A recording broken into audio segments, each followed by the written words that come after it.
Another celebrated black Civil War veteran is Litchfield's lamplighter, A. Van Spence. He was born in 1837 in Alabama, and he was a slave. And during the Civil War, he was forced to fight for the Confederacy, and he deserted and joined the Union Army. Lieutenant Frank Daggett was a draw for Van Spence to make his home in Meeker County. Daggett was also an early member of the Grand Army of the Republic, the major veterans group for the Union soldiers. This GAR post in Litchfield, Minnesota is named for Daggett. Every small town had their own GAR post, and at a number of these posts, they had African American members who were accepted into full membership, which is really unusual in the time period. When you think of most social institutions, there were racial divides, but yet the Grand Army of the Republic was, generally speaking, open to participation by any true veteran of that conflict. If I didn't believe that this African American was equal, he looks equal once he puts on that uniform. He was a great musician. He played several instruments. He used to entertain here at the hall. He was married. He had 6 children. He named that son Frank Daggett after Frank Daggett. He had a son who was the ball boy for the championship football team in 1900, and that son went on to be a firefighter down in Minneapolis. He was a custodian at the courthouse. He was the lamplighter. They were actually kerosene. So he had to go and light them, and then he had to go and put them out when it was time to go put them out. And I've read stories that he always carried candy with him in his pockets, and he'd give the children candy. They'd follow him around. He had to fight to get paid for the work he did lighting the lamps. There were certain councilmen at the time that didn't want to pay him, but the community overwhelmingly forced them to pay. The ledgers talk about Mr. Van Spence being the person who did all of these fundraisers to help build this hall. He was so proud of this place that he would do anything, and also to raise funds for the relief of veterans and their widows. Here's where they talk about that Albert put on a fine barbecue and raised, $80. And we even have a picture of him doing his barbecue. This is really neat, yeah.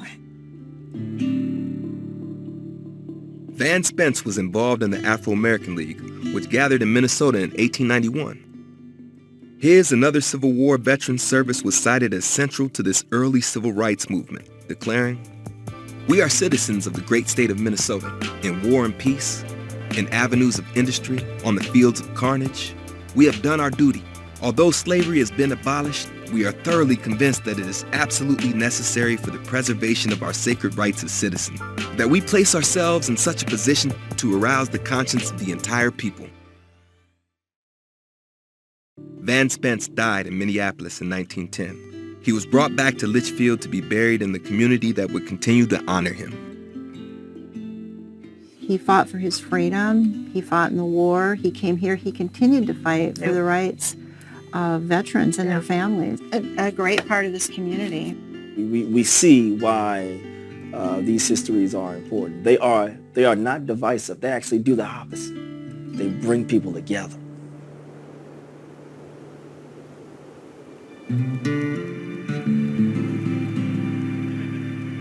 Cemeteries are an art gallery and a place of faith, a space for family and history. In Minnesota, African American Civil War stories can be found in these common grounds.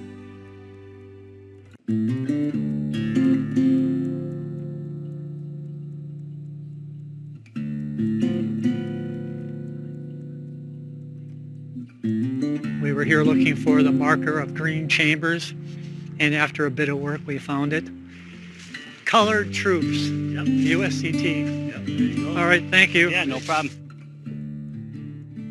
Green Chambers served in the 115th U.S. Colored Troops. He came with a company officer back to Minnesota. He went to Anoka, Minnesota. With the money that he had earned from his Civil War pay, bought a farm in Blaine Township and farmed there for the rest of his life and became a very prominent citizen. 40 miles south of St. Paul, another researcher became an accidental scholar of the state's Black Civil War story. Jeff Suve was on a walk with his wife when he noticed a headstone that had been overgrown by a tree. His wife crawled under the branches and read the name on the marker. And she said, "It says John Boone." And I just couldn't believe it. And it was just like this incredibly emotional moment because his wife is buried on the other side of the cemetery, and here John was. The archivists' further research revealed that John, Missouri, and some of their extended family were free blacks from North Carolina who found their way to central Minnesota. And established really one of the first African-American settlements in the territory of Minnesota. The idea of the frontier, movement into a freer world of possibility, that clearly was part of the process of thinking for so many early African Americans who came to this state, in some cases again before the Civil War. And a high proportion of them, I believe about 80% of African American men enlist to fight in the Civil War. Off he goes, leaving Missouri behind. She took it upon herself to come to Northfield in January of 1865. While Missouri settled into the small town, John was assigned to a Missouri-colored troop regiment. He was sent to the Missouri 18th. They had battles eventually at Nashville, Chattanooga, so he was seasoned. John actually made corporal, so, he was held up with some esteem. The Boone's daughter, Mittie, moved to Minneapolis for more opportunities. She became the first black woman to hold the position of Registrar of Deeds at Hennepin County. She married Matt Cannon. Their son Raymond fought in World War I, following his grandfather's example of leading through service and then serving through leadership. Oftentimes, if you think about it, the people who fought in the wars were African Americans who were of some standing, or if they were not, they certainly used the opportunity to now catapult themselves into middle-class society. So they would become professionals, whether it be doctors or lawyers. That was the great gateway for African Americans to sort of get ahead, was to serve this country. Raymond Cannon, whose story connects Northfield to the south side of Minneapolis, was a strident voice for equity in the military, urging the desegregation of the armed forces that wouldn't come until after World War II. He would appreciate the idea of cemeteries being common ground for soldiers. So they faced segregation their whole lifetime. They faced slavery. But even though there was segregation in the military until after World War II, here in the cemetery, all the soldiers are buried together.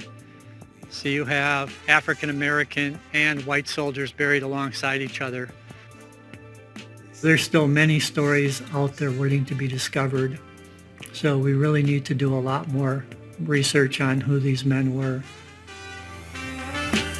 The pageantry of these extreme emotions, the defining moment. To sacrifice your life is buying road.